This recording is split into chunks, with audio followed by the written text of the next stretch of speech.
Ayurvedic Medical College and Hospital, and today the 22nd given by HRM. Again, we on. अब आगे बढ़ते हैं. That is control of respiration. ठीक है? हाँ.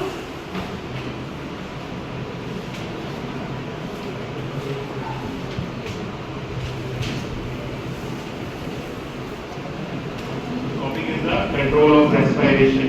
Control of respiration. So people know what is the normal rate of respiration. The normal rate of respiration होती है that is 12 to 16 beats per minute, 12 से 16 beats per minute with a tidal volume of 500 ml.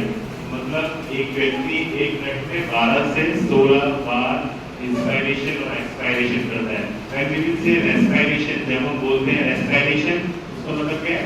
एक inspiration और एक expiration दोनों मिला के one respiration. ठीक है? तो एक मिनट में एक व्यक्ति 12 से 16 बार रेस्पिरेशन करता है और उसका टाइडल वॉल्यूम 500 ml होता है. टाइडल वॉल्यूम मतलब जब वो नॉर्मल अवस्था में बैठा हो without any strain without any exertion कितनी नॉर्मल हवा का वॉल्यूम ले रहा है और कितना छोड़ रहा है. तो दैट इज टाइडल वॉल्यूम. तो पहला पॉइंट क्या लिखना है कि नॉर्मल फिजियोलॉजिकल अवस्था में एक व्यक्ति एक मिनट में 12 से 16 बार सांसें लेता है और उसका टाइडल वॉल्यूम 500 ml होता है. When we will say कि 12 से 16 बार सांसें लेना है तो 12 से 16 कैलकुलेट कैसे करेंगे? एक मरीज आया आपके पास, आपने उसकी डॉक्टर ने बोला आप जिस तरह प्रैक्टिस कर रहे हो इसकी रेस्पिरेशन रेट कैलकुलेट करो. कैसे कैलकुलेट करो? कैसे काउंट करोगे? कैसे काउंट करोगे?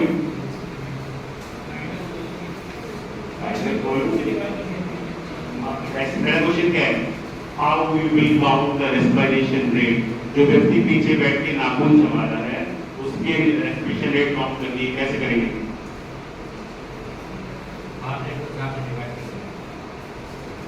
रेस्पिरेशन रेट काउंट करनी कैसे करेंगे?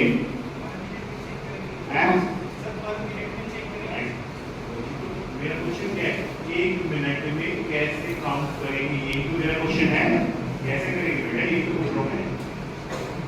पर मिनट करेंगे एक्जेक्टली, 60 सेकंड करेंगे एक्जेक्टली, 60 सेकंड में करेंगे, 1 मिनट में करेंगे. नहीं, क्वेश्चन ये नहीं है. क्वेश्चन क्या है?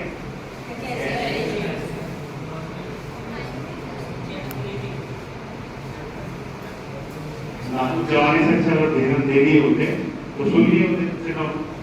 कोई बताएगा कैसे काउंट करेंगे रेस्पिरेशन रेट? एनीवन? बोलो बोलो. रेस्पिरेशन रेट काउंट करनी है. सत्यम, रेस्पिरेशन रेट काउंट करनी है कैसे करेंगे? नाम क्या है तुम्हारा बेटा? आयुष्मान. उसकी रेस्पिरेशन रेट काउंट करो.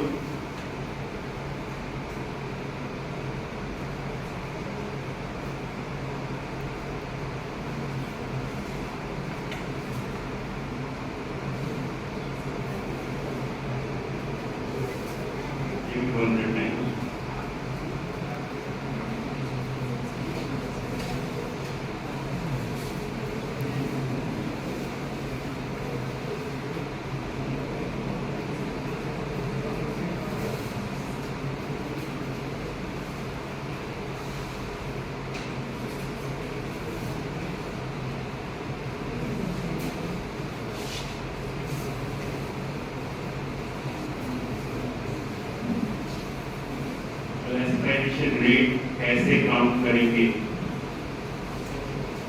रेस्पिरेशन रेट कुछ होती है? नहीं होती?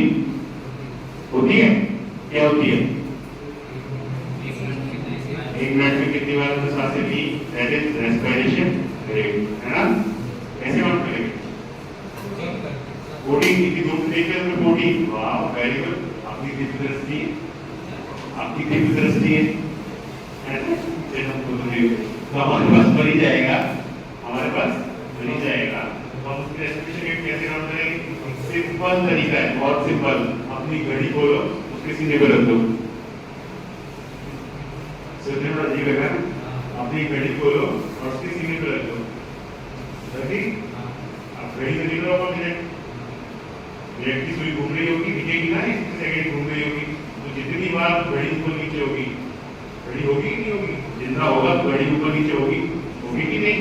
तो जितनी बार तो घड़ी ऊपर नीचे होगी, एक बार ऊपर नीचे मतलब एक रेस्पिरेशन। 1 मिनट में जितनी बार ऊपर नीचे हुई दैट इज 1 मिनट में रेस्पिरेशन काउंट। समझ आ गई?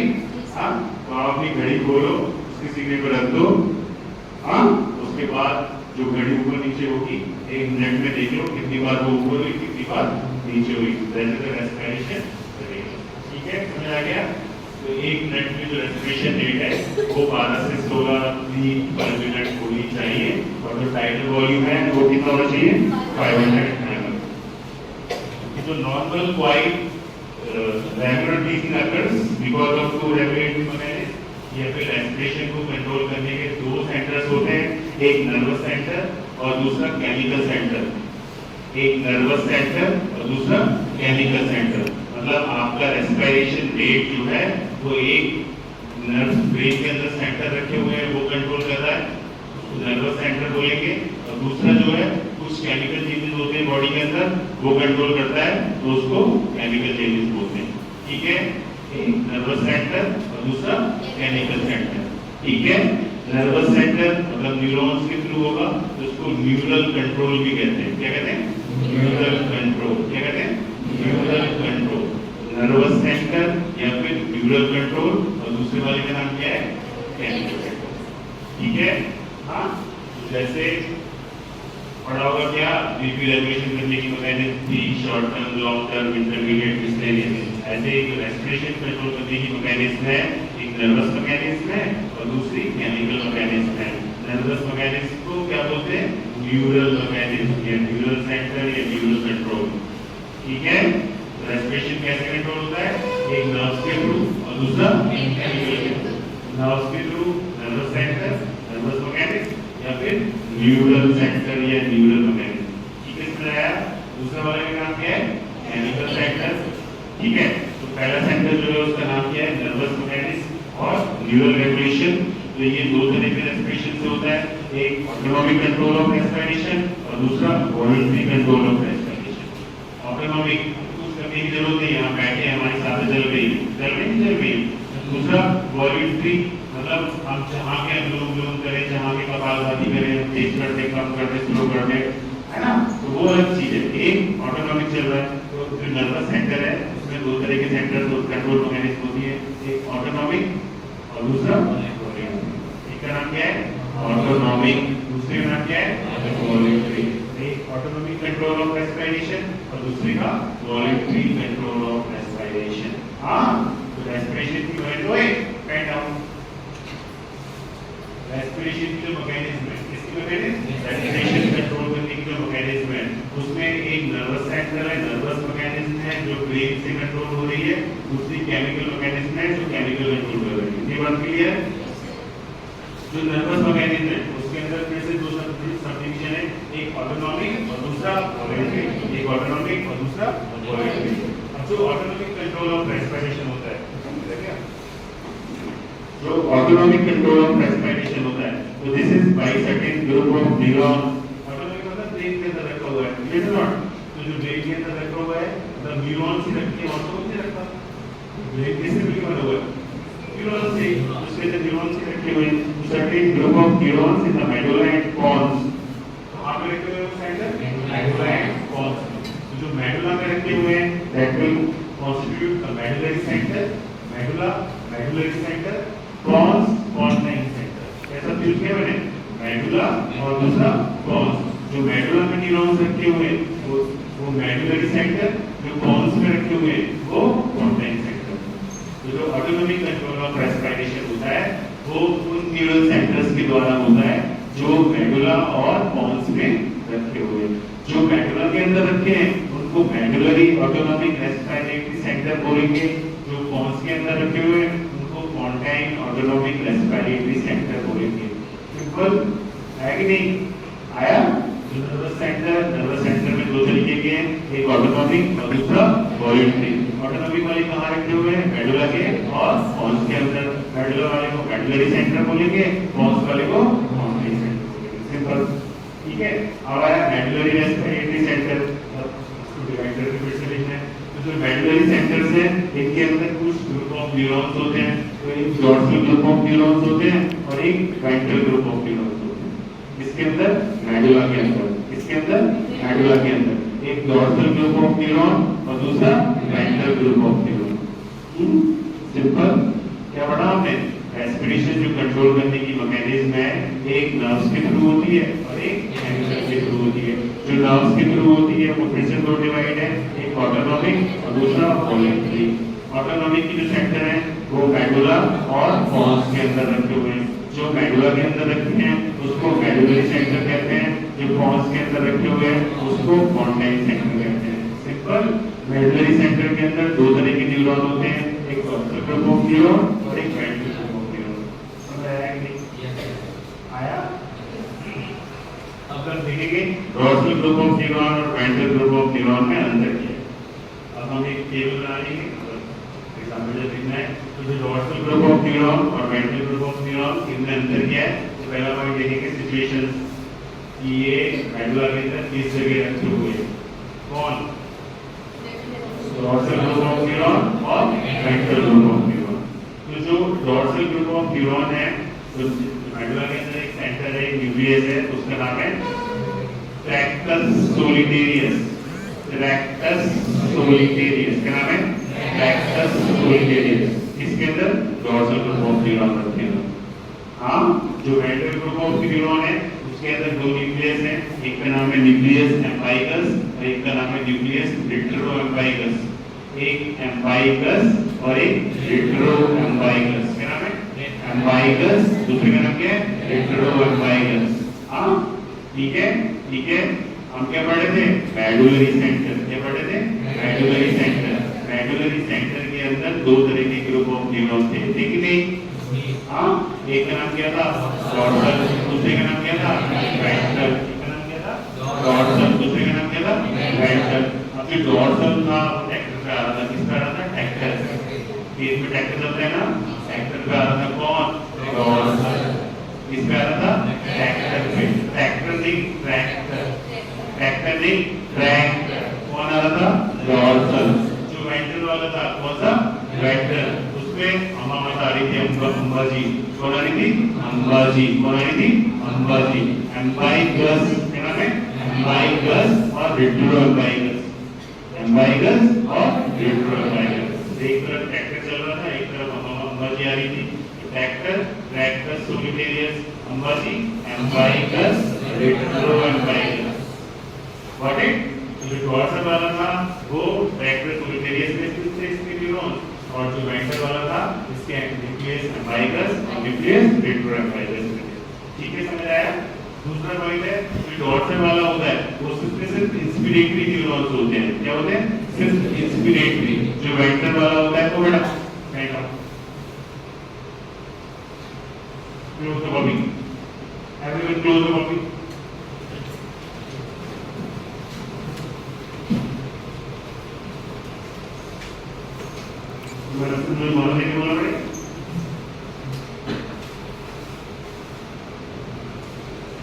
तो दो ग्रुप ऑफ न्यूरॉन थे किसमें? मेडुला में। मेडुला के अंदर एक डॉर्सल और दूसरा वेंट्रल। तो जो डॉर्सल वाला होता है वो ट्रैक्टर पे चल के आ रहा था और जो वेंट्रल वाला था वो अंबाजी के साथ आ रहा था। तो जो डॉर्सल वाला था वो उसके न्यूरॉन कहाँ पे स्थित है? ट्रैक्टस सोलिटेरियस। क्या नाम है? ट्रैक्टस सोलिटेरियस। जो वेंट्रल वाला था उसके न्यूरॉन कहाँ थे? न्यूक्लियस एम्बाइकस और रेट्रोएम्बाइकस। ठीक है, ठीक है, समझ आया? जो डॉर्सल वाला था उसमें इंस्पिरेटरी न्यूरॉन, कौन सी न्यूरॉन है? इंस्पिरेटरी। जो वेंट्रल वाला है उसमें इंस्पिरेटरी और एक्सपायरेटरी दोनों है। डॉर्सल में कौन सा है? इंस्पिरेटरी। वेंट्रल में कौन सा है? इंस्पिरेटरी और एक्सपायरेटरी दोनों है। थोड़ी सी बात सिंपल, उसके बाद है function. So that dorsal wala always active generate inspiratory RAM and has the autonomic property. जो ventral है inactive during quiet breathing and active during forced breathing. मतलब क्या है? dorsal के अंदर inspiratory न्यूरॉन है तो वो inspiration को कंट्रोल करता है, ठीक है? ventral वाला क्या करता है? जब वो नॉर्मल रेस्पिरेशन कर रहे हैं, जब मैं खड़ों की बात कर रहा हूँ, नॉर्मल रेस्पिरेशन हो रहा है तो उसमें ventral का कोई रोल नहीं है। जब मुझे फोर्सफुल रेस्पिरेशन करना होगा तब ventral का रोल आएगा। राइट? डॉर्सल वाले के अंदर सिर्फ इंस्पिरेटरी न्यूरॉन, वेंट्रल वाले के अंदर इंस्पिरेटरी और एक्सपायरेटरी दोनों थे, ठीक है। डोर्सल वाला क्वाइट इंस्पिरेशन में एक्सपिरेशन में काम कर रहा है, डोर्सल वाला। वेंट्रल वाला क्वाइट में, जब आप आराम से शांति से बैठे तो वो काम नहीं कर रहा। वो कब काम करता है? जब फोर्सफुल ब्रीथिंग होती है। कब काम करता है? Forceful breathing. सिंपल तीन डिफरेंस है इसके मेडुलरी सेंटर के। हमें क्या याद रखना था कि जो रेस्पिरेशन कंट्रोल करने वाली मैकेनिज्म है वो एक नर्व्स के द्वारा होती है और एक एंगल्स के द्वारा होती है। जो नर्व्स के द्वारा होती है उसको न्यूरल सेंटर या न्यूरल कंट्रोल कहते हैं। इसके अंदर क्या है? दो तरह के कंट्रोल है, एक ऑटोनॉमिक और दूसरा वॉलंटरी। जो ऑटोनॉमिक कंट्रोल है इसके अंदर क्या है? दो तरह के सेंटर है, एक पॉन्स में रखा हुआ है और एक मेडुला में। जो मेडुला में रखा हुआ है उसको मेडुलरी सेंटर बोलेंगे, जो पॉन्स में रखा हुआ है उसको पोंटाइन सेंटर बोलेंगे। सिंपल।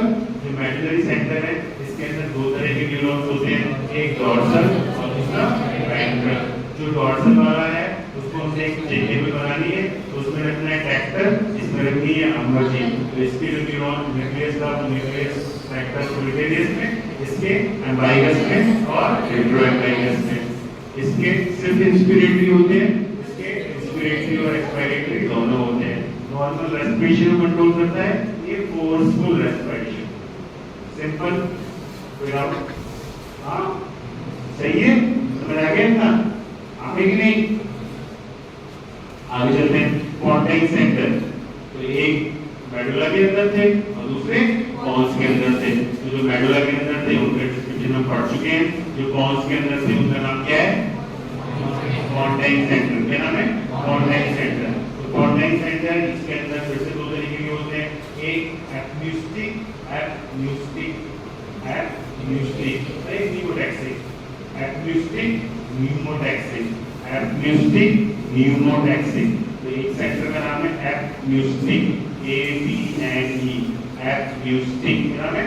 एपम्यूस्टिक। दूसरे का नाम क्या है? न्यूमोटैक्सिक। क्या नाम है? न्यूमोटैक्सिक। तो जो पोंटाइन सेंटर है जो पॉन्स के अंदर रखे हैं वो फिर से दो तरह के सेंटर है, एक एपम्यूस्टिक। क्या नाम है? एपम्यूस्टिक। क्या नाम है? एपम्यूस्टिक। क्या नाम है? एपम्यूस्टिक। और दूसरे का नाम है न्यूमोटैक्सिक। क्या नाम है? न्यूमोटैक्सिक। क्या नाम है? न्यूमोटैक्सिक। पॉन्स के अंदर जिसमें पी लगी है, एपम्यूस्टिक में भी पी लगी है और न्यूमो में पी से स्टार्ट है, PNE। तो पॉन्स के अंदर जिसमें पी लगी है, एपम्यूस्टिक और न्यूमोटैक्सिक। एग्जाम में कंफ्यूज नहीं होना है, ये सेंटेंस याद रहेंगे, ट्रैक्टर वाला याद रहेगा, अम्बाजी याद रहेगा, एपम्यूस्टिक याद रहेगा, न्यूमोटैक्सिक याद रहेगा। लेकिन कौन सा कहाँ लिखना है? तो जो पी पॉन्स वाला है उसके अंदर क्या लगी है? पी। क्या लगी है? पी। तो एक एपम्यूस्टिक सेंटर और एक न्यूमोटैक्सिक। ठीक है, राइट। अब दोनों मेथड पढ़ लेते हैं। तो जो एपम्यूस्टिक सेंटर है वो लोअर पॉन्स में स्थित होता है, जो न्यूमोटैक्सिक सेंटर है वो अपर पॉन्स में स्थित होता है। न्यूमोटैक्सिक, न्यूमोटैक्सिक, न्यूमो मतलब न्यूमोथोरैक्स, न्यूमोनिया, न्यूमोथोरैक्स। तो न्यूमोटॉक्सिक। तो जो एपम्यूस्टिक है, एपम्यूस्टिक, तो एपम्यूस्टिक लोअर पॉन्स में और न्यूमोटैक्सिक अपर पॉन्स। ठीक है, एपम्यूस्टिक कहाँ पे? लोअर पॉन्स में। न्यूमोटैक्सिक कहाँ है? अपर पॉन्स।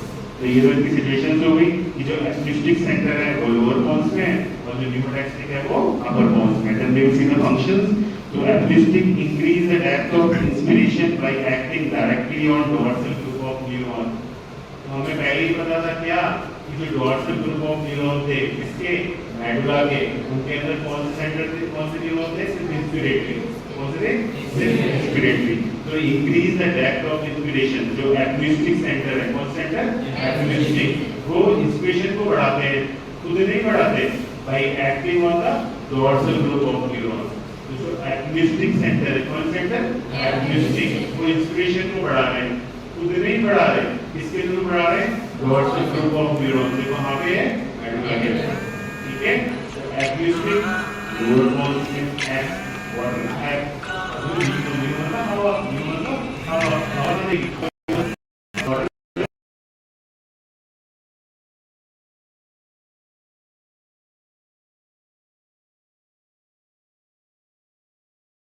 वाटर, वाटर हमेशा नीचे की ओर बहता है, नीवो मतलब हवा, हवा हमेशा ऊपर की ओर होती है। हम बात कर रहे हैं कॉन्स की, तो कॉन्स में जो एप्निस्टिक सेंटर है वो नीचे की ओर है, जो न्यूमोटैक्सिक सेंटर है वो क्लियर विदाउट।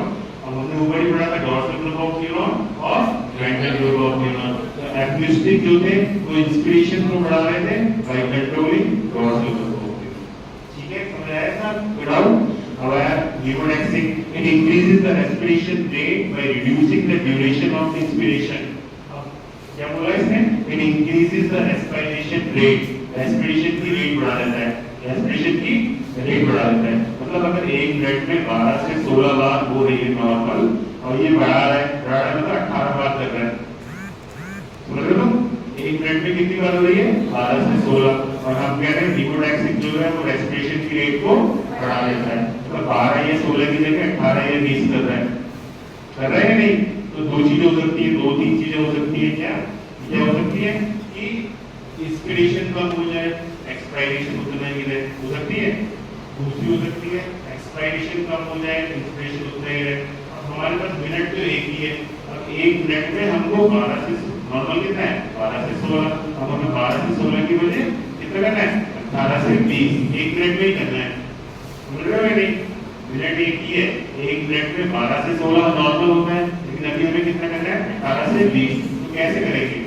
या तो इंस्पिरेशन कम कर दे, या तो एक्सपायरेशन कम कर दे, या दोनों को कम कर दे। अभी तो बढ़ेगा, कभी बढ़ जाएगा नहीं, अदरवाइज नहीं बढ़ेगा। मतलब हमारे पास मिनट एक ही है, एक मिनट में 12 से 16 बार होना है। अब 12 से 16 को बढ़ा रहा है, ये कह रहा है कि increase the rate of expiration. मतलब 12 से 16 को सब 18 से 20 कर रहा है। तो 18 से 20 कौन से बेस पे होगा? जब जो नॉर्मल इंस्पिरेशन एक्सपिरेशन का ड्यूरेशन था उस ड्यूरेशन को कम कर दे, नहीं तो नंबर बढ़ेगा एक मिनट में। तो ये क्या बता रहा है कि it increases the respiration rate by reducing the duration of inspiration. मतलब रेस्पिरेशन की रेट को बढ़ा देता है। कैसे? By reducing the duration of inspiration. मतलब ये इंस्पायर किया और ये एक्सपायर किया, डिड नॉट? ये इंस्पायर किया और ये एक्सपायर किया, फिर से ये इंस्पायर किया, फिर ये एक्सपायर किया। चलता रहेगा कितनी बार? 12 से 16। मैं कह रहा हूँ मुझे 12 से 16 18 से 20 चाहिए। तो 18 से 20 करने के लिए क्या करेगा? जो इंस्पिरेशन का ड्यूरेशन था ये वाला, उसको छोटा करता है। एक्सपिरेशन उतना ही कर, जितना है उतना ही है, लेकिन इंस्पिरेशन की जो रेट है, ड्यूरेशन है, उसको छोटा करता है। It increase the respiration rate by reducing the duration of inspiration. This is what pneumotaxic centre. तो हमने क्या पढ़ा? हमने पढ़ा पॉन्स के अंदर दो तरह के सेंटर थे, एक एप्निस्टिक, दूसरा न्यूमोटैक्सिक। एप मतलब वाटर, वाटर हमेशा अपवर्ड, न्यू मतलब हवा, हवा मतलब अपवर्ड। तो वो पॉन्स के लोअर हिस्से में रहता है और वो पॉन्स के अपर हिस्से में रहता है। एप्निस्टिक क्या करता है? ये इंस्पिरेशन को बढ़ा घटा रहा है इसके through, dorsal group of neuron के थ्रू। और जो न्यूमोटैक्सिक है वो क्या करता है? वो इंस्पिरेशन जो रेस्पिरेशन की रेट है इसको बढ़ा देता है। क्या करके? इंस्पिरेशन को छोटा करता है। समझ आया कि नहीं? दिस इज व्हाट कि जो न्यूरल कंट्रोल है, न्यूरल कंट्रोल में दो तरीके के पॉइंट थे, एक ऑटोनॉमिक और दूसरा वॉलंटरी। क्या था? वॉलंटरी। ऑटोनॉमिक में दो सेंटर थे, एक मेडुला के अंदर रखा हुआ था और दूसरा पॉन्स के अंदर रखा हुआ था। जो मेडुला के अंदर रखा हुआ था उसके अंदर दो तरह के न्यूरॉन थे, एक डॉर्सल ग्रुप ऑफ न्यूरॉन और दूसरा वेंट्रल ग्रुप ऑफ न्यूरॉन। समझ रहे हो? तो डॉर्सल ग्रुप ऑफ न्यूरॉन और दूसरा वेंट्रल। जो पॉन्स के अंदर सेंटर थे वो फिर से दो तरीके के थे, एक एप्निस्टिक और दूसरा न्यूमोटैक्सिक। ओके, इतना क्लियर? कोई डाउट? हां, all these respiratory centers are bilaterally represented in the brainstem with same sided control and freely communicate with each other। तो हमारा मेडुला रखा हुआ है या पॉन्स रखा हुआ है, तो इसमें आधा हिस्सा इधर होगा और आधा हिस्सा इधर होगा कि नहीं? हाँ, तो जो सेंटर रखे हुए हैं वो same side control. Generally brain के अंदर क्या होता है? सिलेक्टर कंट्रोल होता है, ये वाला इसको कंट्रोल करता है और ये वाला इसको कंट्रोल होता है। लेकिन रेस्पिरेशन के केस में सेम साइड कंट्रोल, जो ये लंग्स है इसकी रेस्पिरेशन रेट इस वाले हिस्से से कंट्रोल होगी और इसकी रेस्पिरेशन रेट इस वाले हिस्से से कंट्रोल होगी। What is the point? All these respiratory centres are bilaterally represented in the brain। जो ब्रेन स्टेम है उसके अंदर ये सेंटर्स रखे हुए हैं और उसके अंदर मेडुला के अंदर इस साइड भी है और इस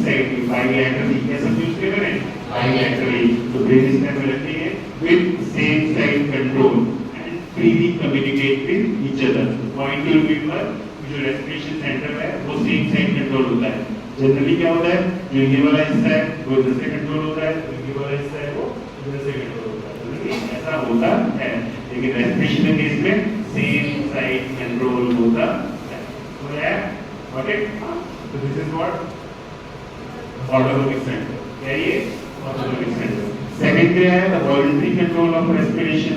So respiration can be modified both in rate or depth. अब नॉर्मल 12 से 16 बार चल रही है, पहले बोल रही 500 ml है, मैं नहीं चाहता 12 से 16 मेरे साथ नहीं मुझे लोग कर रहे हैं, मुझे कपालभाती करनी है, मुझ पे है ना. नाम ही क्या है, वॉल्यूंटरी कंट्रोल ऑफ रेस्पिरेशन. क्या नाम है, वॉल्यूंटरी कंट्रोल ऑफ रेस्पिरेशन. मेरे खुद के कंट्रोल में ये नॉर्मली नहीं करनी, मुझे 12 से 16 बार नहीं चलानी, मुझे 500 ml का वॉल्यूम नहीं रखना, ड्यूरेशन और रेट दोनों इसकी बढ़ानी है या घटानी है. तो respiration can be modified both in rate और डेप्थ एट विल. आपकी इच्छा के अनुरूप आप उसकी रेट और डेप्थ जो है हम कम ये ज्यादा कर सकते हैं for a specific period of only. तो कितनी देर कर सकता हूँ, आधा घंटा, मेरे को प्रैक्टिस बहुत ज्यादा होगी तो आधा घंटा, 1 घंटा, सिर्फ 1 घंटा, इससे ज्यादा कितना मैं थक जाऊंगा. तो at will for specific period of only, मतलब मैं रेस्पिरेशन की रेट को और रेस्पिरेशन की डेप्थ को, रेस्पिरेशन की रेट को और रेस्पिरेशन की डेप्थ को बढ़ा सकता हूँ, घटा सकता हूँ एक पर्टिकुलर पीरियड के लिए अपनी इच्छा के अनुसार. ज्यादा देर के लिए कर पाऊंगा, थक जाऊंगा. This is the voluntary control of respiration. कि आप वॉलंटरी, आप अपनी इच्छा के अनुसार अपनी रेस्पिरेशन की रेट को बढ़ा दें या घटा दें, लेकिन जो बढ़ाना है या घटाना है वो एक थोड़े समय के लिए होगा, ज्यादा देर के लिए नहीं होगा. एग्जाम्पल हो सकता है, इससे पहले के समय में योगी थे, वो ब्रीथ होल्डिंग अपनी सांस रोक के बैठा थे, अपने से जिंदा है मर गए. तो that is breath holding practice. कौन सी practice, breath holding practice. Voluntary hyperventilation मतलब कपालभाति. वॉलंटरी हाइपरवेंटिलेशन कपालभाति कर रहा हूँ, नॉर्मली जो 500 में टाइटल वॉल्यूम है वो उस केस में नहीं रहेगा, जो नॉर्मल 12 से 16 बीट पर मिनट है वो उस केस में नहीं रहेगी. तो ऐसी कंडीशंस जिसमें मैं रेस्पिरेशन की रेट और रेस्पिरेशन की डेप्थ को अपनी इच्छा के अनुरूप बढ़ा या घटा सकूं, उसको वॉलंटरी कंट्रोल ऑफ रेस्पिरेशन बोलेंगे. आप मुझे कुछ एग्जांपल दे सकते हो? हाँ जी दे सकते हैं. जैसे ब्रीथ होल्डिंग प्रैक्टिस, तो पहले के जो योगी थे वो ब्रीथ होल्डिंग प्रैक्टिस करते थे.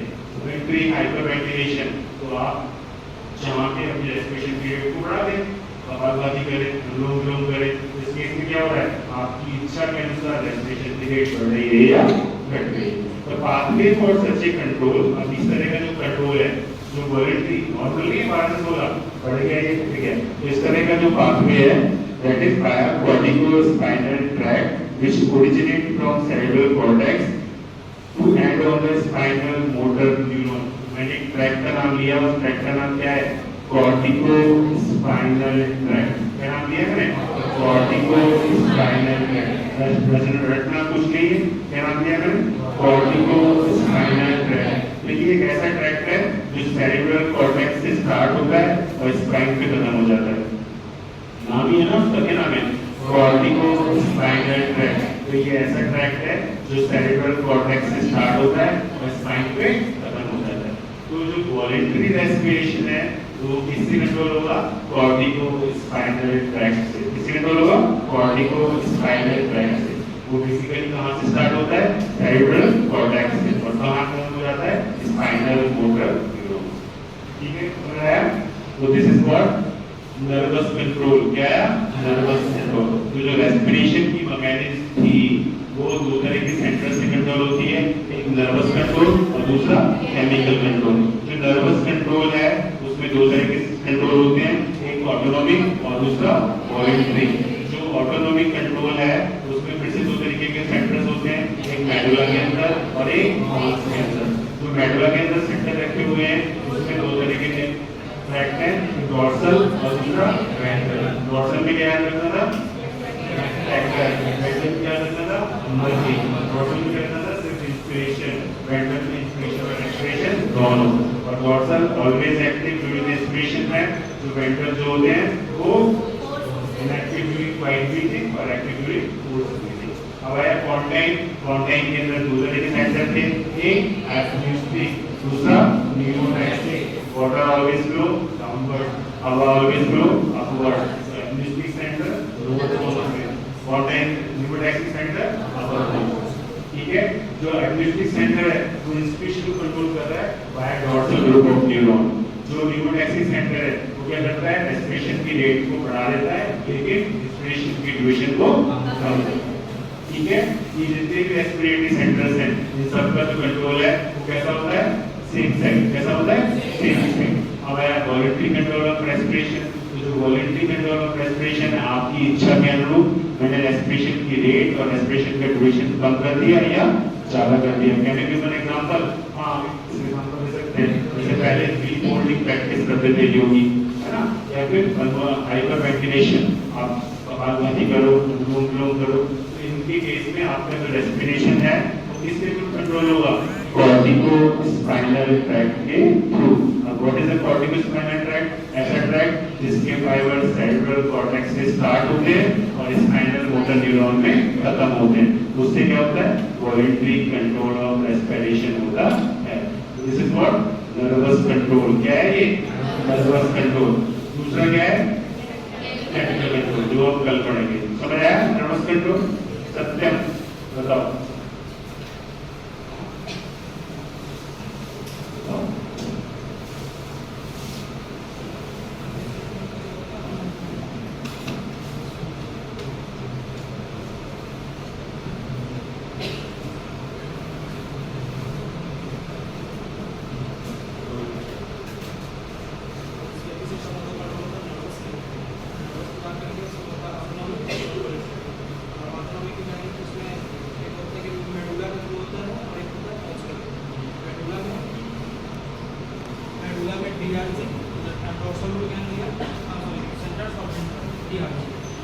डीआरजी होता है वो इंस्पिरेशन के लिए होता है और ट्रैक्टस सोलिटरियस के अंदर होता है।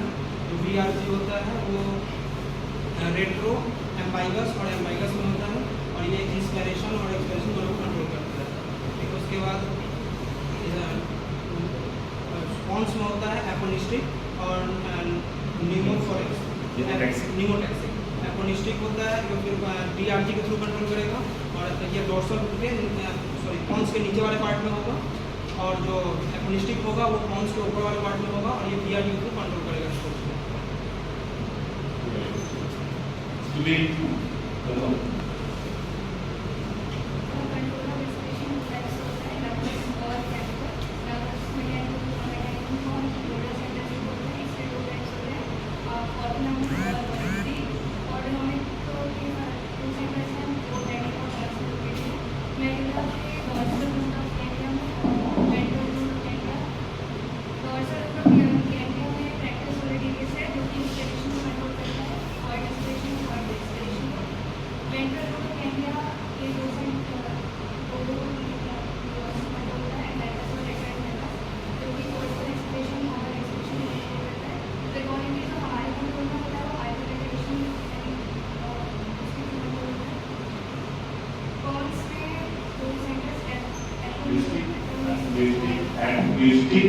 Acoustic pneumotaxic.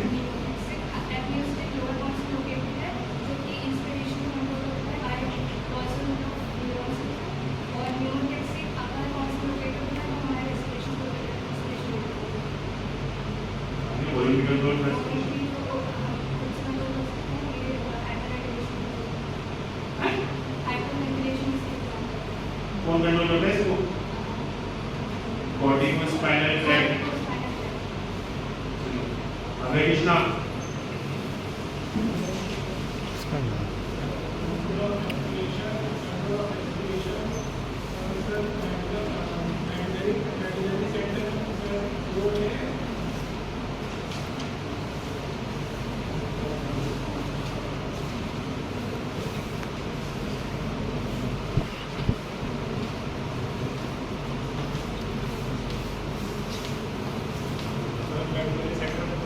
डॉर्सल वेंट्रिकल और फिर स्पॉन्टेनियस में सर, स्पॉन्टेनियस में भी दो होते हैं sir, aspirate. this is major activity PT Ayurvedic Medical College and Hospital. Today is the 23 July. In previous class, we have studied the chemical control of respiration. The control of respiration. In control of respiration, we have completed the neural control of respiration.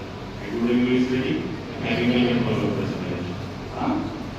Respiration का control, respiration control करने के दो तरीके, एक neural control और दूसरा chemical control. जो neural control है वो हम कल पढ़ चुके हैं और आज हम chemical control पढ़ेंगे, ठीक है? तो respiration को जो इफेक्ट करने वाले respiratory center को जो इफेक्ट करने वाले factors होते हैं, respiratory center जो ब्रेन के अंदर रखा हुआ है, उसको जो इफेक्ट करने वाले factors होते हैं, वो दो तरीके से ग्रुप के अंदर क्लासिफाई किए जा सकते हैं. एक वो फैक्टर जो केमिकली है, दैट इज केमिकल फैक्टर, और दूसरे नॉन केमिकल फैक्टर. क्या बोला मैंने? रेस्पिरेटरी सेंटर जो ब्रेन के अंदर रखा हुआ है, जिसको हम न्यूरल कंट्रोल बोल रहे थे, जो हमने कल पढ़ा था, उसको प्रभावित करने वाले दो तरीके के फैक्टर हैं, एक केमिकल फैक्टर और दूसरा नॉन केमिकल फैक्टर. ठीक है? तो आपकी बॉडी में रेस्पिरेटरी सेंटर दो तरह के फैक्टर से स्टिमुलेट होता है, एक केमिकल फैक्टर्स के द्वारा और दूसरा नॉन केमिकल फैक्टर्स के द्वारा. ठीक है? तो पहले हम पढ़ लेते हैं नॉन केमिकल फैक्टर्स. जो केमिकल फैक्टर्स रेस्पिरेटरी सेंटर को उत्तेजित करेंगे, उन्हीं को हम केमिकल कंट्रोल बोलेंगे. क्योंकि हमने पहले बोला कि रेस्पिरेशन आपकी बॉडी में दो तरीके से कंट्रोल होता है, एक न्यूरल और दूसरा केमिकल.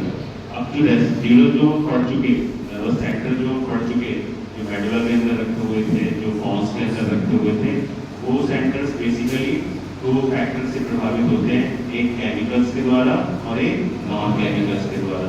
जो केमिकल्स के द्वारा प्रभावित होते हैं, उन्हीं को हम chemical control of respiration factor study करते हैं. ठीक है? तो अभी हम पढ़ेंगे नॉन केमिकल फैक्टर. तो जो नॉन केमिकल फैक्टर्स हैं, इसमें से कुछ फैक्टर्स हैं, जैसे अपरेंट फ्रॉम हायर सेंटर. मतलब अपरेंट फ्रॉम हायर सेंटर का मतलब क्या है? तो रेस्पिरेटरी सेंटर है, ब्रेन के किसी पार्ट में रखो और मेडुला या पॉन्स में, उसको उसके भी हायर सेंटर से स्टिमुलेशन आया कि भाई तुम जल्दी जल्दी काम करो या धीरे धीरे काम करो. तो that is afferent from higher centre. मतलब जो रेस्पिरेटरी सेंटर से भी बड़े सेंटर है, ब्रेन में कहीं रखे हुए, वहां से सूचना आई कि तुम जल्दी काम करो या धीरे काम करो. तो वो हायर सेंटर क्या हो सकते हैं? जैसे सेरेब्रल कॉर्टेक्स, जैसे cerebral cortex, hypothalamus, limbic system. तो ये जो सेरेब्रल कॉर्टेक्स के अंदर, हाइपोथैलेमस के अंदर, लिम्बिक सिस्टम के अंदर कुछ सेंटर ऐसे हैं जो डायरेक्टली रेस्पिरेटरी सेंटर जो कि पॉन्स और मेडुला में रखे हुए हैं, उनको सूचना दे सकते हैं कि तुम कम काम करो या ज्यादा काम करो. इसके लिए क्या टर्म यूज करेंगे? Afferent from higher centre. यही टर्म यूज करेंगे, अपरेंट फ्रॉम हायर सेंटर. तो हायर सेंटर से सूचना आई रेस्पिरेटरी सेंटर के पास कि तुम कम काम करो या ज्यादा काम करो. अब ये हायर सेंटर कौन से हो सकते हैं? जैसे सेरेब्रल कॉर्टेक्स है, जैसे हाइपोथैलेमस है, जैसे लिम्बिक सिस्टम है. राइट? फर्स्ट पॉइंट इसमें नॉन केमिकल स्टिमुलाई. तो जो नॉन केमिकल स्टिमुलाई होते हैं, उसमें जो पहला पॉइंट है, that is afferent from higher centre. ठीक है, समझ आएगा? दूसरा पढ़ते हैं कि vehicle effect from the inflation and deflation receptors in the lung. इसका क्या मतलब हुआ? vehicle effect from inflation and deflation receptors in the lung. तो इसका मतलब है कि आपके जो लंग्स है, लंग्स के अंदर जो मसल्स, लंग्स किससे बना हुआ है? एल्वेलाई से. एल्वेलाई बेसिकली क्या है? एक मसल्स की लेयर है ना, तो उसके अंदर स्ट्रेच रिसेप्टर्स रखा हुआ है जो इन्फ्लेट और डिफ्लेट करने पे. इन्फ्लेट मतलब हवा भर रही है, डिफ्लेट मतलब हवा निकल रही है. तो जो स्ट्रेच रिसेप्टर रखा हुआ है किसमें? एल्वेलाई की मसल्स में, लंग्स की मसल्स में. वो इन्फ्लेट और डिफ्लेट करने पे वो वेगस नर्व को उत्तेजित करता है और वेगस नर्व रेस्पिरेटरी सेंटर को उत्तेजित करती है. हाँ, जो रेस्पिरेटरी सेंटर आपके जो लंग्स है, लंग्स का जो पूरा पैसेज है, उस पैसेज के इन्फ्लेशन और डिफ्लेशन पे, इन्फ्लेशन मतलब हवा अंदर जा रही है, डिफ्लेशन मतलब बाहर निकल रही. तो उसके इन्फ्लेशन और डिफ्लेशन में जो मसल से मिलकर बना हुआ है ना, तो उस मसल्स पे रिसेप्टर्स रखे हुए हैं, उनका नाम है स्ट्रेच रिसेप्टर्स. क्या है? Stretch receptor. और वो जो स्ट्रेच रिसेप्टर्स होते हैं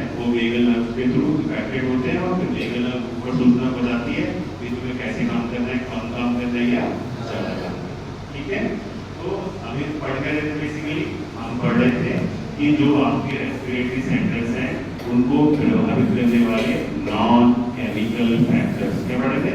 नॉन केमिकल फैक्टर्स। तो नॉन केमिकल फैक्टर्स में कैसे फैक्टर हमने पढ़ा, क्या पढ़ा हमने?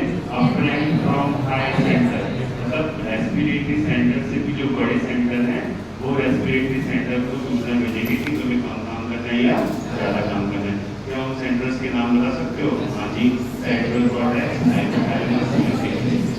ठीक है, समझ आया? दूसरा पॉइंट हमने क्या पढ़ा? जो रेस्पिरेटरी पैसेज था, जो रेस्पिरेटरी ट्रैक था, वो मसल से मिलकर बना हुआ है। तो जब उसमें इन्फ्लेशन या डिफ्लेशन होता है, इन्फ्लेशन या डिफ्लेशन होता है, तो जो खींचेंगे ना इन्फ्लेशन डिफ्लेशन से, तो उसकी जो मस्कुलेचर है, उस मस्कुलेचर में स्ट्रेच रिसेप्टर्स रखे हुए, क्या रखे हुए? Stretch receptor. और वो स्ट्रेच रिसेप्टर वेगस नर्व से इन्फ्लुएंस होते हैं और फिर वेगस नर्व डायरेक्टली सूचना बताती है रेस्पिरेटरी सेंटर को कि तुम्हें कम काम करना है या ज़्यादा। ठीक है, this is the heading, the vagal apparent from inflation and deflation receptors in the lung. The vagal afferent from inflation and deflation receptors in the lung. क्या बोल रहे हैं? Inflation and deflation receptors in the lung. मतलब inflation and deflation receptor, मतलब short में stretch receptor. कौन से receptor? Stretch receptor. तो inflation and deflation receptors in the lung किससे प्रभावित हो रहे हैं? Vagal afferent से। तो पूरा हेडिंग क्या हो जाएगा? Vagal afferent, inflation and deflation receptors in the lung. ठीक है, तीसरा point afferent from pharynx, trachea and bronchi. तो जैसे भी तो हमने पढ़ लिया एल्वेलाई के बारे में, लंग्स के बारे में पढ़ा था कि इसमें इन्फ्लेशन और डिफ्लेशन हो रहा है, ऐसे ही जो आगे वाला जो अपर रेस्पिरेटरी ट्रैक्ट का जो पैसेज है, pharynx, trachea and bronchi. तो throughout the airways from trachea to the respiratory bronchus, there are the ending of myelinated vagal afferent that function as the immediate receptor. मतलब क्या है इसका? इसका मतलब ये है कि जो आपका pharynx है, trachea है और upper bronchi है, pharynx, trachea और upper bronchi, इसके अंदर भी क्या होता है? जो इसकी मस्कुलेचर है, उसकी मस्कुलेचर भी किससे मिलकर बनी हुई है? जो उसमें vagal nerves की जो ending है, vagal nerves की जो ending है, वो ending जो है इसकी मस्कुलेचर में फैली हुई है। इसके अंदर pharynx के अंदर, trachea के अंदर और bronchi के अंदर जो वेगस नर्व की एंडिंग है, क्या बोल रहा हूँ मैं? वेगस नर्व की एंडिंग है, वो इसकी मस्कुलेचर में फैली हुई है। तो जब भी कभी इरिटेशन होता है, इरिटेशन मतलब जैसे आप गले में कुछ फंस गया या फिर खांसी आ गई, तो क्या होगा? नेचुरली रेस्पिरेशन की रेट बढ़ जाएगी। क्यों? क्योंकि जो आपका pharynx है, ट्रेकिया है, bronchi है, यहाँ की जो मस्कुलेचर है, इसमें वेगस नर्व की एंडिंग फैली हुई है। और जब वो वेगस नर्व की एंडिंग इरिटेट होंगी, इरिटेट मतलब नॉर्मली आप खा रहे हो, फिर के बाद में आप मुंह में खा रहे थे और वो बाइट आपके रेस्पिरेटर में अचानक से घुस गई, तो क्या होगा? पौधे से फंसा आएगा और सांसें जो आपकी तेज हो जाएगी नेचुरली। कैसे तेज हुई? क्योंकि जो आपका जो रेस्पिरेटरी पैसेज था वो किससे प्रभावित था? वेगल नर्व की एंडिंग से। और वो एंडिंग इरिटेट होंगी, तो इरिटेट होने के बाद वो रेस्पिरेटरी सेंटर को सूचना भेजेगी कि तुम जल्दी जल्दी काम करो। ठीक है, तो हम क्या पढ़ रहे थे? हम पढ़ रहे थे नॉन केमिकल फैक्टर्स। इसमें जो पहला फैक्टर था that was afferent from higher. जो दूसरा फैक्टर था the vagal afferent from inflation and deflation receptors in the lungs. जो तीसरा फैक्टर था afferent from pharynx, trachea and bronchi. ठीक है, समझ आया?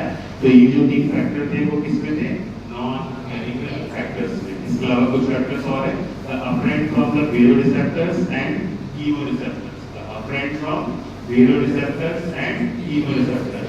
तो जो baroreceptors हैं, when they stimulated, they cause inhibition of the respirator by inhibiting the respiration. तो when they stimulate, दो टर्म मैंने यूज किए, एक टर्म मैंने यूज किया baroreceptor, बेरो, एक टर्म मैंने यूज किया chemoreceptor. तो जो baroreceptor है, पढ़ा होगा barometer, पढ़ा कि barometer प्रेशर नापने का इंस्ट्रूमेंट, हाँ, वायुमंडल का दबाव नापने का। बेरोरिसेप्टर, तो बेरोरिसेप्टर्स मतलब वो रिसेप्टर जो प्रेशर से कंट्रोल्ड होते हैं। तो जब भी कभी ये बेरोरिसेप्टर्स स्टिमुलेट होते हैं, they cause the inhibition of respiration, वो रेस्पिरेशन को कम कर देते हैं। कैसे कम कर देते हैं? रेस्पिरेटरी सेंटर को इनहिबिट करके। तो जब भी कभी आपकी बॉडी में बेरोरिसेप्टर्स स्टिमुलेट होंगे, कौन से रिसेप्टर्स? बेरोरिसेप्टर्स स्टिमुलेट होंगे, तो वो रेस्पिरेशन को कम कर देंगे। कैसे कम कर देंगे? रेस्पिरेटरी सेंटर को इनहिबिट करके। कैसे कम कर देंगे? रेस्पिरेटरी सेंटर को इनहिबिट करके। तो जब भी कभी आपकी बॉडी में बेरो रिसेप्टर्स स्टिमुलेट होते हैं तो वो रेस्पिरेशन को कम कर देते हैं, रेस्पिरेटरी सेंटर को इनहिबिट करके। ठीक है। नेक्स्ट आया था कीमोरिसेप्टर्स। कीमोरिसेप्टर्स दो जगह होते हैं, एक कैरोटिड बॉडी में और दूसरा एओर्टिक बॉडी में। जो कीमोरिसेप्टर्स हैं वो दो जगह पाए जाते हैं, एक कैरोटिड बॉडी में और एक एओर्टिक बॉडी में। कीमोरिसेप्टर्स केमिकली कुछ चेंज हो रहा है, नाम ही है कीमोरिसेप्टर्स। केमिकली कुछ चेंज हुआ तो उससे वो रिसेप्टर्स प्रभावित हो गए, इसीलिए उसका नाम है कीमोरिसेप्टर। कीमोरिसेप्टर, कीमो मतलब केमिकल, रिसेप्टर मतलब वो प्रभावित होंगे। तो कीमोरिसेप्टर बेसिकली वो कहाँ पाए जाते हैं? कैरोटिड बॉडी में और एओर्टिक बॉडी में। तो जब भी कभी आपकी बॉडी में ऑक्सीजन कम होती है या कार्बन डाइऑक्साइड ज़्यादा होती है तो ये जो कीमोरिसेप्टर्स होते हैं वो स्टिमुलेट हो जाते हैं और रेस्पिरेशन की रेट को बढ़ा देते हैं। तो ये टोटल 4 पॉइंट हो गए। इसमें नॉन केमिकल स्टिमुलाई, किसकी स्टिमुलाई? रेस्पिरेटरी सेंटर की। पहला पॉइंट क्या था इसमें? Afferent from higher centre. कौन कौन से सेंटर हो सकते हैं? Cerebral cortex, hypothalamus, limbic system. ठीक है। दूसरा क्या था?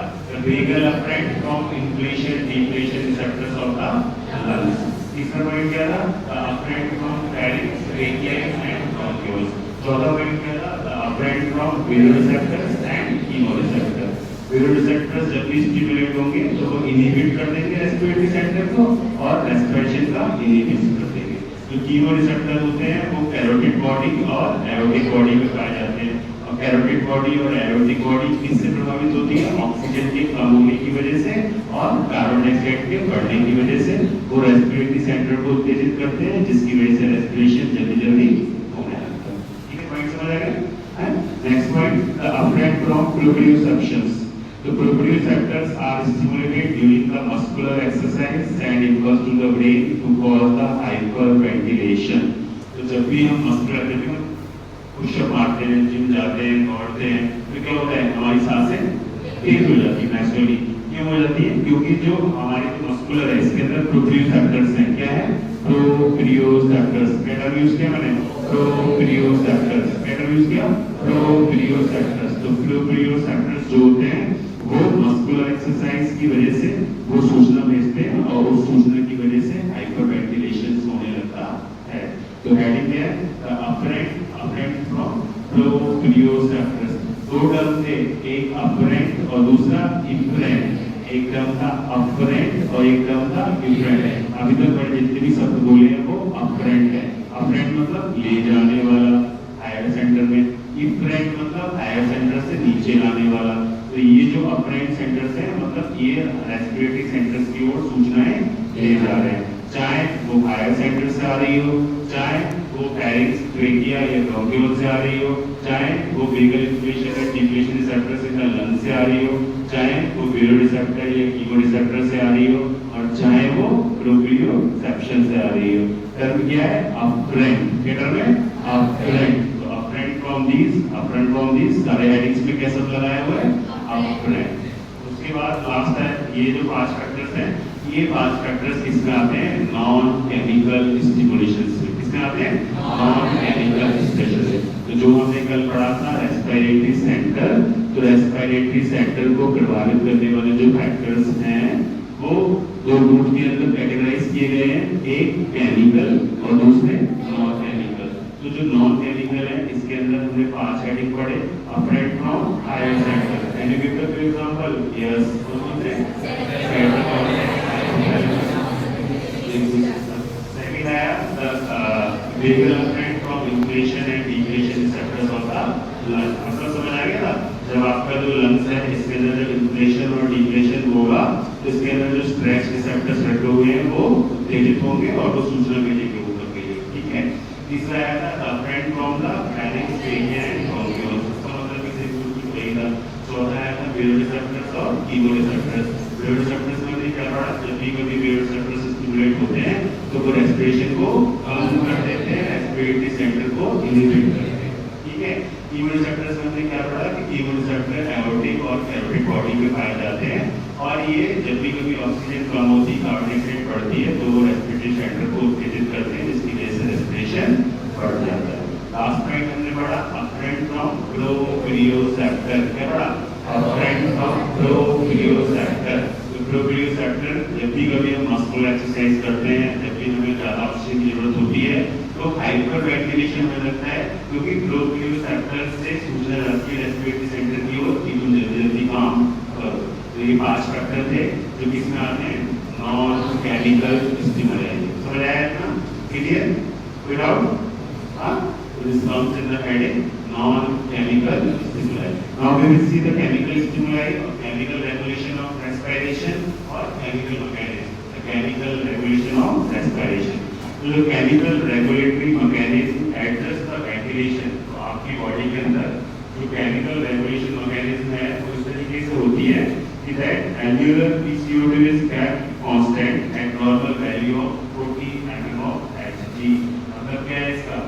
जो केमिकल कंट्रोल ऑफ रेस्पिरेशन हो रहा है वो इस तरीके से होता है कि जो PCO2 रखी है एल्वेओलाई के अंदर जो कार्बन डाइऑक्साइड का प्रेशर है वो कांस्टेंट रहे। कितना कांस्टेंट रहे?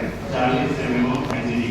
जब भी कभी वो 40 से कम ये ज़्यादा होगा, सूचनाएं डायरेक्टली यहाँ पहुँचेंगी और वो सूचनाएं उनकी बदौलत रेस्पिरेशन में बढ़ेगा या कम होने लगेगा।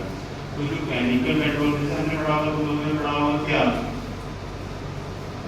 कंट्रोल ऑफ ब्लड प्रेशर है ना, उसमें पढ़ा हुआ। उसका उद्देश्य क्या है? उसका उद्देश्य है कि मीन ब्लड प्रेशर को 96 mm of Hg बनाए रखना। कितना है? मीन ब्लड प्रेशर को 96 mm of Hg बनाए रखना। ऐसे जो केमिकल कंट्रोल ऑफ रेस्पिरेशन है उसका मेन उद्देश्य क्या है? एल्वेओलाई के अंदर जो कार्बन डाइऑक्साइड है उसका प्रेशर 40 mm of Hg बनाए रखे। क्या बोला मैंने? केमिकल कंट्रोल ऑफ रेस्पिरेशन का उद्देश्य क्या है कि जो आपकी एल्वेओलाई के अंदर कार्बन डाइऑक्साइड है उसका प्रेशर 40 mm of Hg बनाए। ठीक है? तो it also maintain the tension of the oxygen, carbon dioxide and hydrogen ion. तो ये तो मेन बात हो गई क्या कि कार्बन डाइऑक्साइड का प्रेशर एल्वेओलाई के अंदर कितना होना चाहिए? 40। अगर ये कम ज्यादा होगा तो उस हिसाब से रेस्पिरेटरी सेंटर या स्टिमुलेट होगा या फिर इनहिबिट होगा।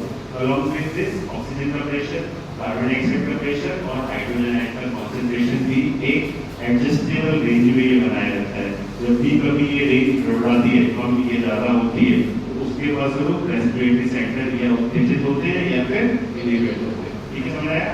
क्या वही बोला मैंने ये बोला कि जो केमिकल कंट्रोल ऑफ रेस्पिरेशन है।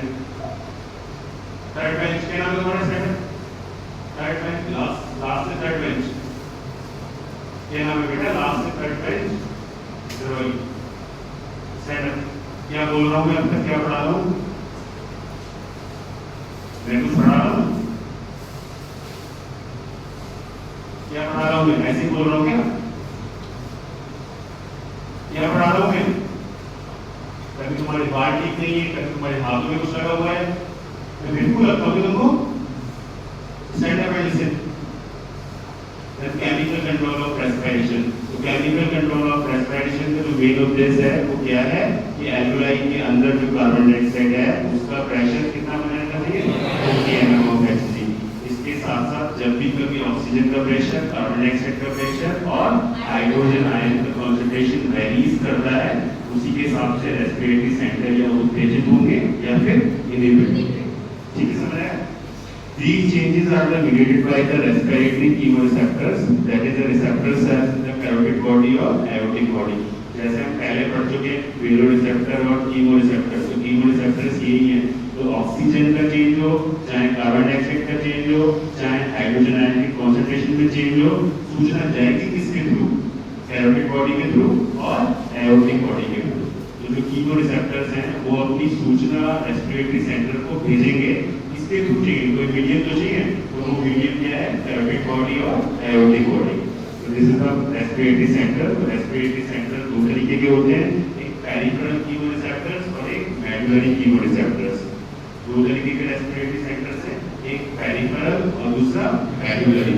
नाम ही बता रहा है पेरिफेरल मतलब जो पेरिफेरल में हो, मतलब मेडुलरी तो मेडुला के अंदर होगा, नाम बता रहा है ना। मेडुलरी क्या बता रहा है? मेडुलरी।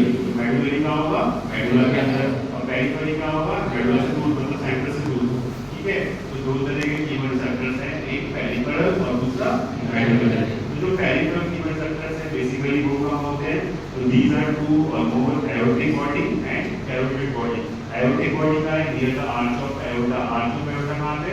जब हार्ट से एओर्टा निकलता है तो डायग्राम सबने देखा होगा सुपीरियर वेनी केवा इंफीरियर वेनी केवा बीच में आर्च ऑफ एओर्टा होती है। तो आर्च ऑफ एओर्टा में क्या होता है? Aortic bodies. और कैरोटिड बॉडी क्या होती है? कॉमन कैरोटिड आर्टरी दो में टूटती है, एक्सटर्नल और internal carotid artery. Common carotid artery दो में टूटती है, एक्सटर्नल और इंटरनल कैरोटिड आर्टरी। तो जिस जगह वो दो में टूटती है उसका बाइफर्केशन होता है, उस जगह तो होती है क्या? Carotid body. क्या होती है? Carotid body. मैंने दो शब्द यूज किए अभी तक, क्या? एक एओर्टिक बॉडी, दूसरा कैरोटिड बॉडी। एओर्टिक बॉडी का है arch of aorta, carotid body का है कॉमन कैरोटिड आर्टरी दो ब्रांच में टूटती है, तो उस बाइफर्केशन के पॉइंट पर होती है कौन? Carotid body. ठीक है। तो पेरिफेरल रिसेप्टर्स, तो पेरिफेरल रिसेप्टर्स दो तरीके के होते हैं, एक कैरोटिड बॉडी और दूसरा एओर्टिक बॉडी। एओर्टिक बॉडी वाले कहाँ पे होते हैं? आर्च ऑफ एओर्टा में। कैरोटिड बॉडी वाले कहाँ होते हैं? जब कॉमन कैरोटिड आर्टरी का बाइफर्केशन होता है उस जगह पे पाए जाते हैं। ठीक है। हमारा मेडुलरी कीमोरिसेप्टर्स, नेक्स्ट की बात है, ये कहाँ पाए जाएंगे? मेडुला में। कहाँ पाए जाएंगे? मेडुला में। तो दोनों का डिफरेंस लिखेंगे, तो पेरिफेरल वाले में लिखेंगे ये एओर्टिक बॉडी और कैरोटिड बॉडी में पाए जाते हैं। एओर्टिक बॉडी इस जगह पाई जाती है, कैरोटिड बॉडी इस जगह पाई जाती है। जो मेडुलरी कीमोरिसेप्टर्स हैं ये कहाँ पाए जाते हैं? मेडुला में। कहाँ पाए जाते हैं? मेडुला में, on the ventral surface of medulla. ठीक है।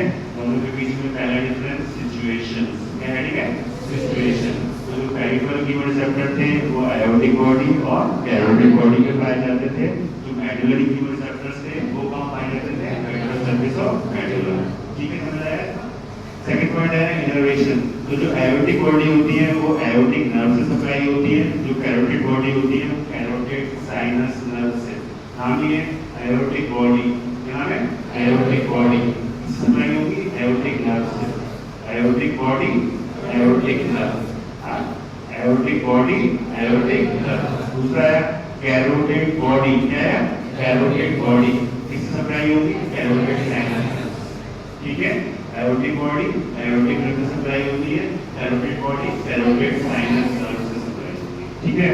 और जो मेडुलरी कीमोरिसेप्टर्स हैं वो तो रक्ति ब्रेन के अंदर है, तो उसको अलग से कोई एक नर्व नहीं चाहिए, तो nerve fibre directly to left over here. Medulla के अंदर जो न्यूरॉन से बना हुआ है ना ब्रेन, तो ब्रेन को तो कोई नर्व सप्लाई अलग से नहीं चाहिए, तो न्यूरॉन से बना हुआ है, डायरेक्टली नर्व सेंटर यहाँ पे पाए जाते हैं। तो हम क्या पढ़ रहे थे? पेरिफेरल कीमोरिसेप्टर और मेडुलरी कीमोरिसेप्टर्स में अंतर। पहला अंतर हमने क्या पढ़ा?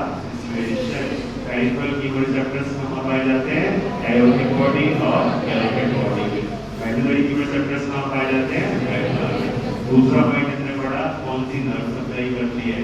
तो एओर्टिक बॉडी को एओर्टिक नर्व, कैरोटिड बॉडी को कैरोटिड साइनस नर्व। और मेडुलरी कीमोरिसेप्टर डायरेक्ट इनर्वेशन होता है क्योंकि नर्व की जो इसको नहीं पड़ती। स्टिमुलेशन कैसे होगा?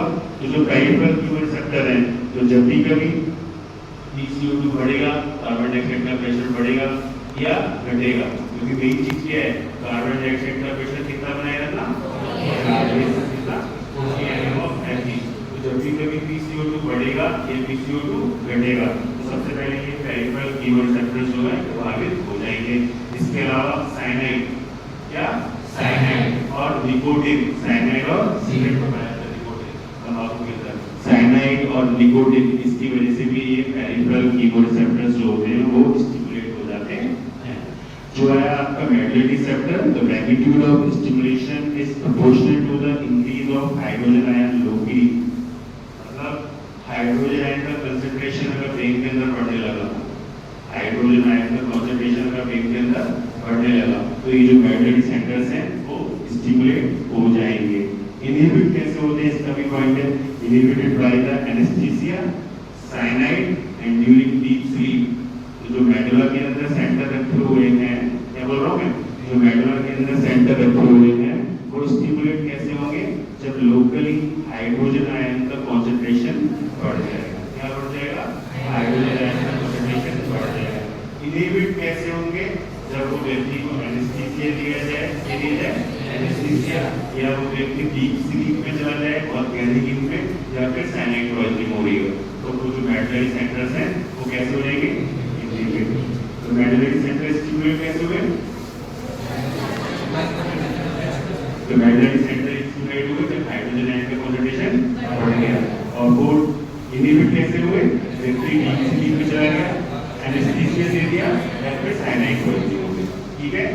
these are the points कि वो stimulate कैसे होते हैं। और अब आया last slide effect of stimulation. अगर वो स्टिमुलेट होंगे क्या करेंगे? तो अगर रेस्पिरेटरी सेंटर स्टिमुलेट हुए पेरिफेरल कीमोड सेंटर या फिर मेडुलरी कीमोड सेंटर तो करेंगे क्या? तो जो पेरिफेरल कीमोड सेंटर है अगर वो स्टिमुलेट होगा तो वो rate and depth of respiration मतलब लंबी गहरी सांसें रेट 12 से 16 की जगह 18 हो सकती है 20 हो सकती है। तो वो लंबी भी हो रही है, रेट भी बढ़ रही है उसकी और डेप्थ भी बढ़ रही है। तो जब पेरिफेरल कीमोड सेंटर स्टिमुलेट होगा तो वो रेट और डेप्थ ऑफ रेस्पिरेशन दोनों को बढ़ा देगा, जिसकी वजह से हाइपरटेंशन और टैकीकार्डिया भी हो जाएगा। तो rate and depth of respiration कौन? पेरिफेरल कीमोड सेंटर जब स्टिमुलेट होंगे तो वो रेट और डेप्थ ऑफ रेस्पिरेशन भी बढ़ा देंगे, साथ में हाइपरटेंशन और टैकीकार्डिया भी कर देंगे। ठीक है। जब मेडुलरी कीमोड सेंटर स्टिमुलेट होगा तो वो क्या करेंगे? Increase the rate and depth of respiration only, मतलब वो हाइपरटेंशन और टैकीकार्डिया नहीं करेंगे। कौन? मेडुलरी वाले।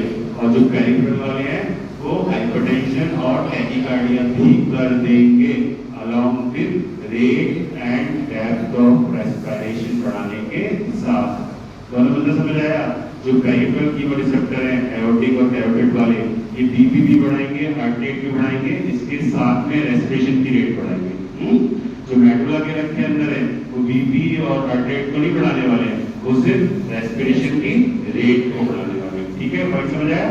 तो जब भी दोनों स्टिमुलेट होते हैं तो पेरिफेरल कीमोड receptor along with the rate and depth of respiration they will cause tachycardia and hypertension. जब मेडुलरी कीमोड रिसेप्टर स्टिमुलेट होते हैं तो they increase only rate and depth of respiration. Point clear? Second point, it regulate the respiration from breath to breath. तो जो peripheral कीमोड receptors हैं वो respiration को रेगुलेट करते हैं ब्रीथ टू ब्रीथ, पूरी एक सांस या पूरी एक सांस अंदर एक सांस बाहर, पूरा रेगुलेट करते हैं। जो मेडुलरी कीमोड रिसेप्टर है they regulate the respiration minute to minute. उनको 1 मिनट में कितना हो रहा है, 1 मिनट में कितना नहीं हो रहा है, बढ़ेगा तो मिनट के हिसाब से, घटेगा तो मिनट के हिसाब से। ये कैसे कर रहे थे?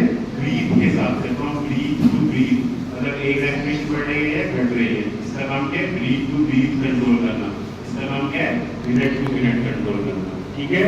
तो जो पेरिफेरल कीमोड रिसेप्टर्स था बेसिकली क्या याद रखना है कि ये दोनों रेस्पिरेशन की रेट और डेप्थ को बढ़ा देते हैं।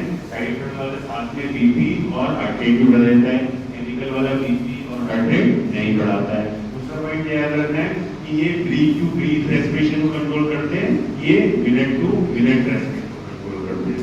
चौथा point, it provide the initial drives to increase the respiration in response to increase in arterial PCO2। दूसरी बात है, जब भी कभी वो 40 mm ऑफ एचजी, क्योंकि जो कीमोड रिसेप्टर है जो कैरोटिड और एओर्टिक बॉडीज हैं तो बेसिकली किससे स्टिमुलेट होती है? PCO2 से। किससे? PCO2 से। तो आर्टेरियल PCO2 जब भी कभी ज्यादा होता है ये तुरंत स्टिमुलेट हो जाती है।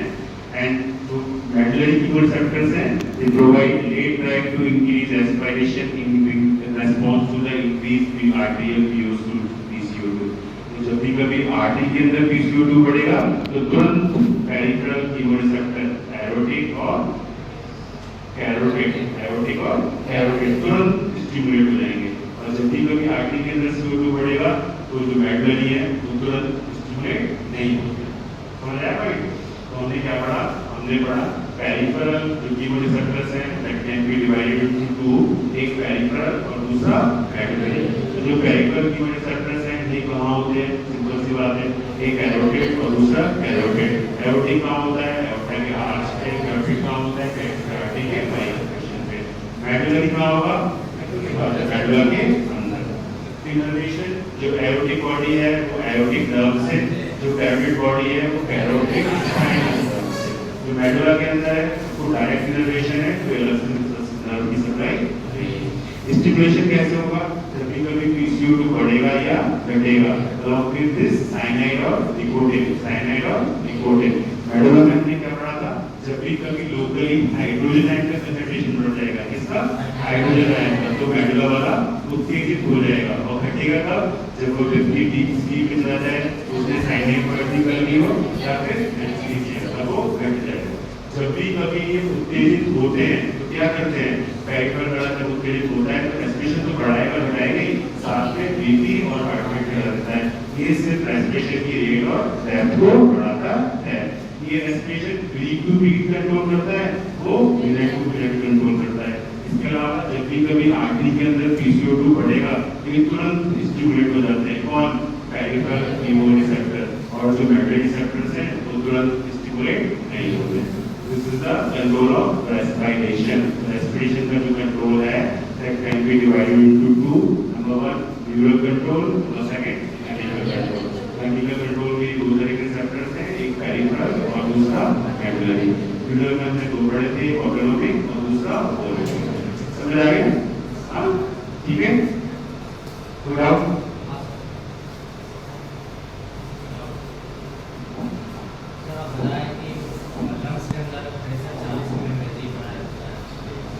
लंग्स के अंदर हम जो टर्म यूज करते हैं वो पार्शियल प्रेशर रहेंगे या प्रेशर रहेंगे? लंग्स के अंदर जो टर्म है वो पार्शियल प्रेशर और CO2 यूज करें या प्रेशर और CO2 यूज? लेकिन जब हम ऑक्सीजन इंटेक करते हैं तो उसमें तो सारा गैस जा रहा है ना, इंस्पिरेशन के दौरान। उसका काम है कि वो उस 40 साइकिल ऑक्सीजन को बनाए रखे कार्बन डाइऑक्साइड का।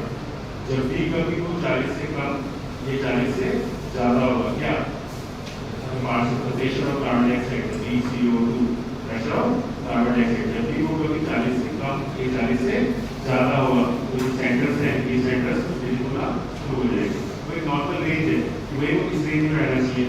जैसे मैं बोलूँ कि क्लास में मैं बोल रहा हूँ कि डिसिप्लिन रहना चाहिए। अगर मुझे लगेगा कि 60 बच्चे डिसिप्लिन में मैं पढ़ा रहा हूँ, वो पढ़ के आ रहे हैं तो क्या होगा, अच्छे से पढ़ाऊंगा। अब मुझे लगेगा 60 नहीं पढ़ा रहे, नहीं पढ़ के आ रहे हैं तो क्या करूँगा, क्या करूँगा मैं, इसे नहीं पढ़ाऊंगा ना, क्योंकि मुझे भी इंटरेस्ट नहीं, मुझे भी इंटरेस्ट नहीं है, बेटा नॉट। तो ऐसे ही एक नॉर्मल रेंज है, वो normal range pressure of carbon dioxide वो PCO2 40 सेंटर ऑफ HG इसके अंदर बना है। जब भी होगा कि 40 से ज़्यादा होगा, तो ज़्यादा कैसे होगा, आपको किसी बंद कमरे में बंद कर दिया, जहाँ पे गाड़ी चल रही हो, उनका धुआं आ रहा हो, कार्बन मोनोऑक्साइड का, वहाँ हाथ में तुम खड़े हो, तो क्या होगा, प्रेशर जो है वो बढ़ने लगेगा। नॉर्मल रेंज PCO2 जो है वो छोटी है, वो HG बनाए रखते हैं, ये उसका रेंज है।